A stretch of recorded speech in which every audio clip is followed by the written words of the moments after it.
এবার আল্লাহ পাক এই মুমিনদেরকে বলছেন, তোমরা আল্লাহকে ভয় করো, তাকওয়া অবলম্বন করো। এটা কিভাবে করতে পারি আমরা? সহজ কথায় উত্তর হচ্ছে যে আপনার জীবনের প্রতিটা কাজ বা আমার জীবনের প্রতিটা কাজ আমরা যদি আল্লাহ রাব্বুল আলামিনকে হাজির এবং নাজির জেনে করতে পারি, যে আমার চিন্তা, আমার পথ চলা, আমার ইবাদত, আমার পরিবার, আমার নামাজ বন্দেগি, আমার হজ যাকাত, আমার রাজনীতি, আমার অর্থনীতি, আমার এই যে দাওয়া এবং জিহাদ, সব কিছুই, প্রতিটা কাজ আল্লাহ রাব্বুল আলামিন দেখছেন, মনিটর করছেন। একটা বিন্দু মাত্র সেকেন্ডের জন্য তিনি ক্লান্ত হচ্ছেন না। তিনি দেখছেন, তিনি শুনছেন, তিনি আমার সাথে আছেন। তার জ্ঞানের দিক থেকে তিনি আমার সাথে আছেন। পৃথিবীর কেউ আমার সাথে না থাকলে আল্লাহ আমার সাথে আছেন। তিনি আমাকে দেখছেন, শুনছেন। এই যে চেতনা বা কনসিয়াসনেস, এইটাকে নিয়ে যদি আপনি পথ চলা শুরু করেন, তখন আপনি বুঝতে পারবেন তাকওয়া কি জিনিস। যারা আল্লাহ পাকে এইভাবে হাজির নাজির জেনে পথ চলছে, ইসলাম পালন করছে, এরাই হচ্ছে প্রকৃত মুত্তাকি। আল্লাহ পাক এটাই বলতে চাচ্ছেন, তোমরা আল্লাহকে ভয় করো। যখন মানুষ এইভাবে আল্লাহকে চিন্তা করবে যে আল্লাহ পাক আমাকে দেখছেন, আল্লাহ পাক আমাকে শুনছেন, গভীর রাত আপনি চাইলেই কিন্তু একটা অপকর্ম করতে পারেন, করছেন না, আল্লাহ আপনাকে দেখছেন, এই চিন্তা করে। রমাজানে রোজা রাখছেন, কেউ দেখছেন আপনি খাচ্ছেন কি খাচ্ছেন না, আল্লাহ দেখছেন, এই যে চিন্তা করছেন আপনি। আপনি অর্থনৈতিক জীবনে গিয়েছেন, আপনি সুদের টাকা নিতে গিয়ে ফেরত আসলেন, এই কারণে না, আল্লাহ আমাকে দেখছেন। আপনি সরকারি পদে আছেন, কেউ টেবিলের তল দিয়ে ঘুষ দিল, আপনি নিলেন না, না, আল্লাহ আমাকে দেখছেন। আপনি পলিটিক্যাল আরো বড় পাওয়ারে আছেন, বিল পাস করা হলো, আল্লাহ বিরোধী একটা আইন, মদের লাইসেন্স দাও, আপনি বললেন আমি দিব না, আল্লাহ আমাকে দেখছেন। এই চেতনাগুলোর নাম হচ্ছে তাকওয়া। আমি বুঝাতে পারছি? নবী সাল্লাল্লাহু আলাইহি ওয়াসাল্লাম একটা সংজ্ঞা দিয়েছেন, এই সংজ্ঞাটা শুনেন। আল্লাহ পাক আমাদের নবী সাল্লাল্লাহু আলাইহি ওয়াসাল্লাম বলেছেন, তাকওয়ার সাথে একটা বিষয় সম্পর্কিত, সেটা হলো ইহসান। কি নাম? ইহসান। নবী যে সংজ্ঞা দিতে গিয়ে বলছেন যে আন তা'বুদাল্লাহা কাআন্নাকা তারাহ, তুমি এমনভাবে আল্লাহর ইবাদত করবে যেন তুমি আল্লাহকে দেখতে পাচ্ছ। ওয়া ইন লাম তাকুন তারাহু ফাইন্নাহু ইয়ারাক, আর তুমি যদি আল্লাহকে দেখতে না পাও, তাহলে জেনে রাখবে আল্লাহ পাক অবশ্যই তোমাকে দেখছেন। ক্লিয়ার? তুমি এমনভাবে আল্লাহর ইবাদত করবে যেন তুমি আল্লাহকে দেখছো। ইবাদত মানে সব কিছুই, আপনার ঘুম থেকে শুরু করে আবার ঘুমানো পর্যন্ত প্রতিটা কাজই কিন্তু ইবাদত। খালি নামাজের কথা বলা হয় নাই। আপনারা তো জানেন যে প্রতিটা কাজ নবীর সুন্নাহ অনুযায়ী করলে কি হয়? ইবাদত হয়ে যায় না? প্রতিটা কাজই ইবাদত। এমনভাবে তুমি ইবাদত করো আল্লাহর যেন তুমি আল্লাহকে দেখছো। আর যদি তুমি আল্লাহকে দেখতে না পাও, তাহলে জেনে রাখবে আল্লাহ পাক তোমাকে দেখছেন। এই চেতনাটার নামই হচ্ছে ইহসান, বা এর সাথে সম্পর্কিত হচ্ছে তাকওয়া, আল্লাহ ভীতি। আরেকটা বিষয় আছে, আল্লাহর ভয়ে আল্লাহর সমস্ত নিষেধকে ছেড়ে দেয়া। আল্লাহর ভয়ে আল্লাহ পাকের সব নিষেধকে ছেড়ে দেয়া।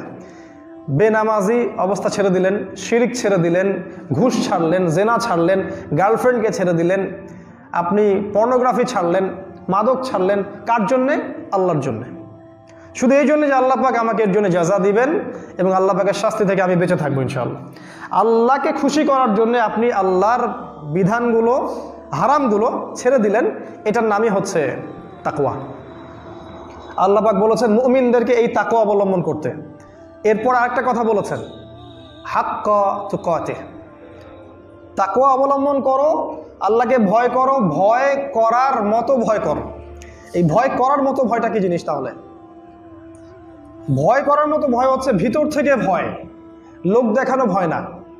ইলেকশন এসেছে, একটা পাগড়ি মাথায় দিলাম আর ভোট চাইলাম, ইলেকশন শেষ আপনি ভুলে গেলেন আমাকে, এরকম ভয় করতে বলা হয়নি। আপনার কোনো সন্তান অসুস্থ, নজর মান্নত করে একদম ফাটায় ফেললেন, যেই আপনার বিপদ উদ্ধার হয়ে গেল আল্লাহকে ভুলে গেলেন, এটা সেই ভয় না।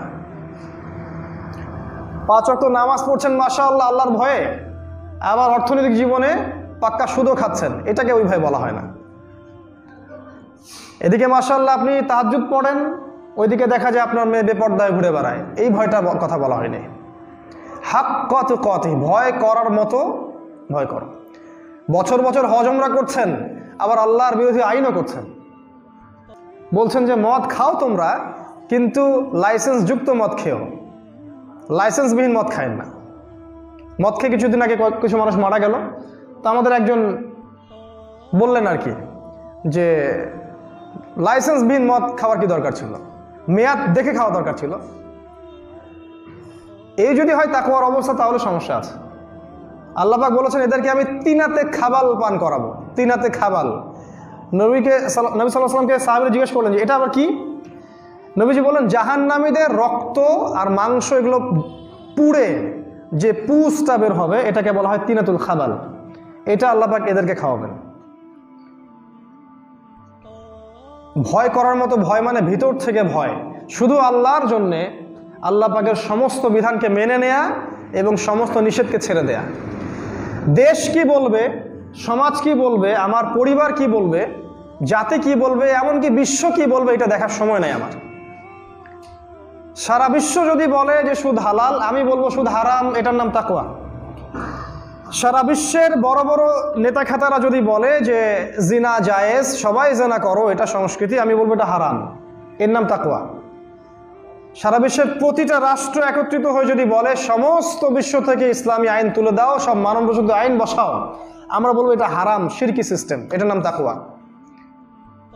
সারা বিশ্বের পরাশক্তিরা যদি বলে যে পর্দা টর্দার বিধান চলবে না, এটা তুলে দিতে হবে, মুসলিম নারীদেরকে ওই পশ্চিমদের মতো ন্যাংটা হয়ে বের হতে হবে, আমরা বলবো এটা। আল্লাহ পাক আমাদেরকে পরিপূর্ণ মুসলিম হওয়ার তৌফিক দান করুন। একজন ব্যক্তির কাছে আল্লাহ এবং তার রাসূলের যে বিধান আসবে, অবনত চিত্তে সেটার উপর আত্মসমর্পণ করার নাম ইসলাম। যে এটাকে মানতে পারে না, হজম করতে পারে না, তার জন্য ইসলাম নয়। হয় সে ফাসেক হবে, না হলে জালেম, না হলে মুনাফিক। আল্লাহ রাব্বুল আলামিন প্রত্যেক কাফের, প্রত্যেক মুনাফিক, প্রত্যেক ফাসেক এবং জালেমকে জাহান্নামে একত্রিত করবেন ইনশাআল্লাহ আযজা ওয়া জাল্লা। আল্লাহ পাক বলেছেন সূরা আরাফ আয়াত নম্বর 179-তে, ওয়ালাকাদ যারানা লিজাহান্নামা কাসীরাম মিনাল জিন্নি ওয়াল ইনস। আমি প্রচুর সংখ্যক জিন এবং মানুষকে জাহান্নামের জন্য সৃষ্টি করেছি। কতজন? ও যে বলেছি 1999 জন। অপরাধ কি ছিল ওদের?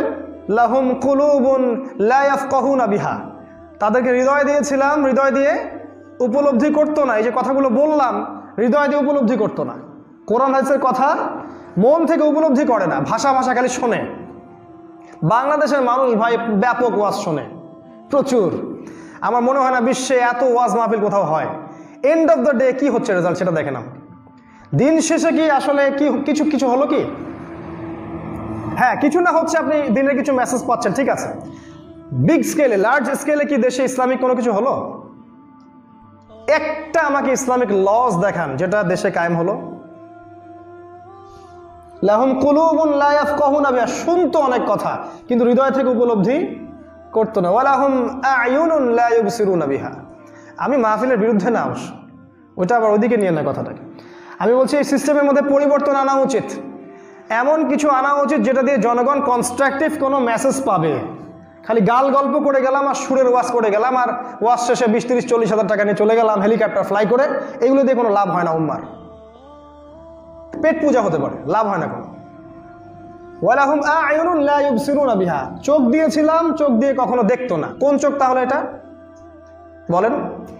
চোখ দিয়েছিলাম, চোখ দিয়ে তারা কখনো দেখে নাই।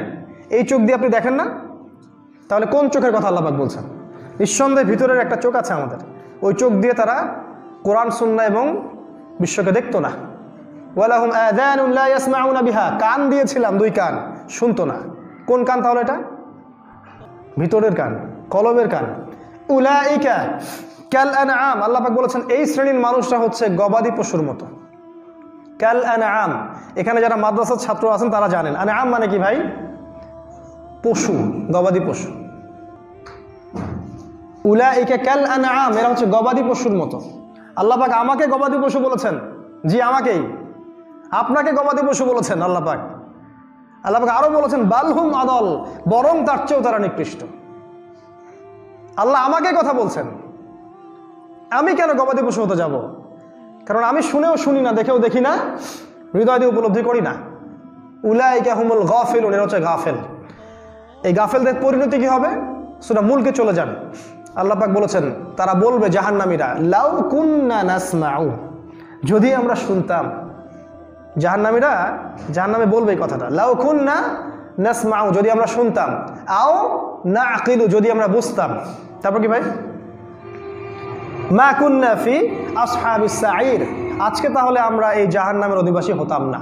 দেখেন জাহান্নামীরা এই কথাটা বলবে, যদি আমরা শুনতাম, যদি আমরা বুঝতাম, তাহলে আজকে আমরা এই জাহান্নামে আসতাম না। আজকের এই একটা আয়াতকে আমরা ব্যাখ্যা করলাম, সূরা আলে ইমরান 102 নম্বর আয়াত। খুব ভালো করে আয়াতটা নিয়ে গবেষণা করবেন। আল্লাহ পাক মুমিনদেরকে বলেছেন মুত্তাকি হতে, ইহসানের সাথে আল্লাহর ইবাদত করতে, আল্লাহকে দেখার মতো। মুমিন কারা? যারা 6টা পিলারে বিশ্বাস করে। এই 6টা পিলারের বিশ্বাসের ভিত্তি হচ্ছে গায়েব, যুক্তি, বিজ্ঞান, দর্শন নয়। এই মুমিনদেরকে আল্লাহ পাক বলেছেন আল্লাহকে ভয় করতে, ভয় করার মতো ভয় করতে, এবং পরিপূর্ণ মুসলিম না হয়ে কবরে না যেতে। আর যেহেতু আমরা জানি না আমরা কবে কবরে যাব, তাই উচিত হবে, বুদ্ধিমানদের উচিত হবে, এই আয়াতের মেসেজ আপনার কানে যাওয়া মাত্রই পরিপূর্ণ মুসলিম হয়ে যান। আল্লাহ পাক তৌফিক দান করুন।